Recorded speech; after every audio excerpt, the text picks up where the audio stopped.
Violent sexual predators being released to live on my street?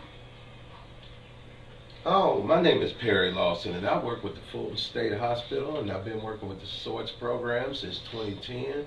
And I'd like to talk to you about the, the how would I put this? I would like to try to persuade y'all to make y'all understand that if and when these type of clients are released, they will be safe to live next door to you. And I will talk to you about the things we do to ensure that these clients are safe when they get out. I will also be informing you about the treatment of these violent sexual predators that we are giving. And as I go from one topic to another, I may have to stop and ask a few questions. So if you guys got a few questions to ask me, I'll be able to answer them for you. First, I'd like to discuss a little bit about the types of clients we have. And after I discuss that, I will focus on the treatment and the steps they have to complete before they go in front of the judge. And that is the one thing they have to do. They have to go in front of the judge before they're released again. The types of sexual predators that I'll be discussing are rapists, which, as we all know, rapists is about power. I will also be discussing pedophilia, which is the attraction, clients that have the attraction toward kids. The thing about pedophilia, though, is you can have an attraction toward kids, but you don't have to offend against kids, which where the child molesters come in. Child molesters are opportunists. They sit around and look for ways to get to your kids. A child molester will marry a lady to get into the family just to offend against their kids. This is how their minds work. The only thing they focus on how to get to the next kid. And another thing that I won't get off into too much, but is bestiality. And usually any one of these type of people have always dealt with bestiality in their life. And that is one thing we have to study about when we are dealing with these guys. Okay, next I'm going to go straight into the treatment part of it. And with the treatment, we're going to be talking about the treatment that is offered to them. Because the thing about treatment is we can offer it, but they don't have to take it. They have to want to make a change in their life before we can really help them out in this. And some of the treatment we will deal with is anger management, which is really a lot that has to do with them being angry. Treatment goes back and we dig back into how would I put that? We dig back into their history. We dig back into their minds. We want to know why they're angry. We want to know why they do what they do. And a lot of time, anger management, a lot of them have been molested before, and we offer them trauma-informed care because there's a reason why they do this. We also have a class called Dynamic Risk Factors. And this is a class where each client goes in and he tries to figure out what risk factors, and we help them do this, but they have to do it themselves, what risk factors each of them have, because they have several of them that they go against. Like one of the main ones is resistance against authority figures. They do not like taking orders from anybody. And that's one of the main risk factors is trying to tell them what to do. Then we also have a class called DVD of Skills where we deal with different parts of the regulation. You know, we monitor their ups and downs.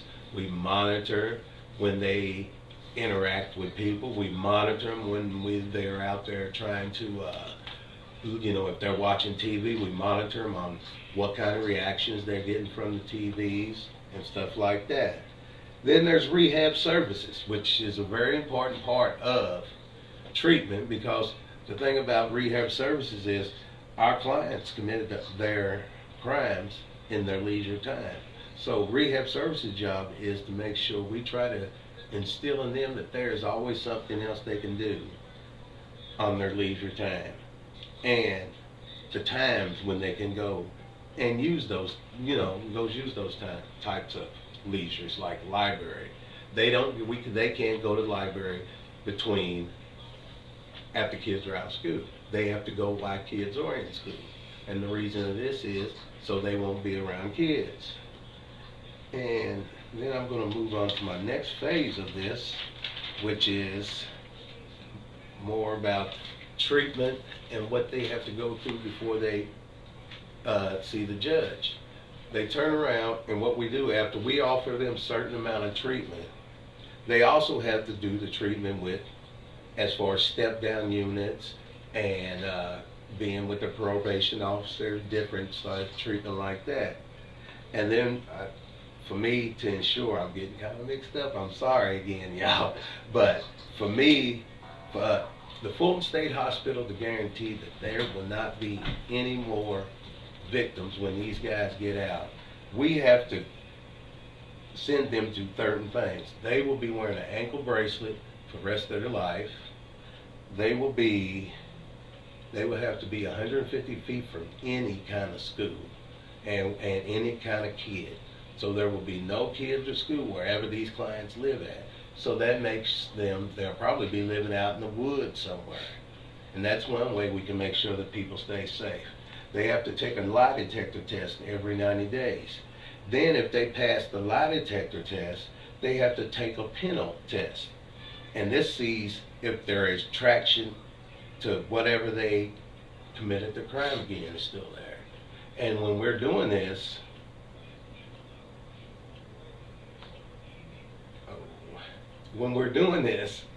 this is like a checks and balance to make sure. If the lie detector misses it, the penal test will catch it. And usually this stops treatment if they get this far and they get caught lying.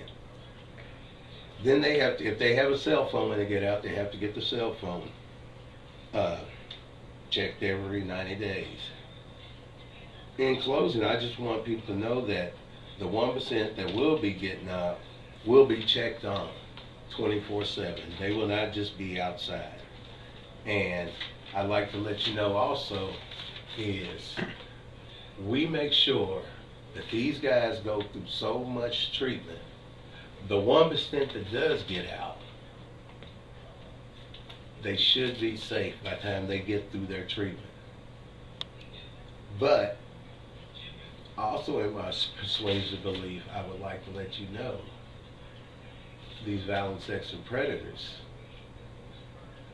this treatment is so complex. The 99% we won't be getting out. So my speech is, I want you to believe that the ones that do get out will have so much treatment and it'll take so long that they will and should be ready not to offend. But I also like to let you know, my belief is there will be 99% that will never make the streets. Thank you.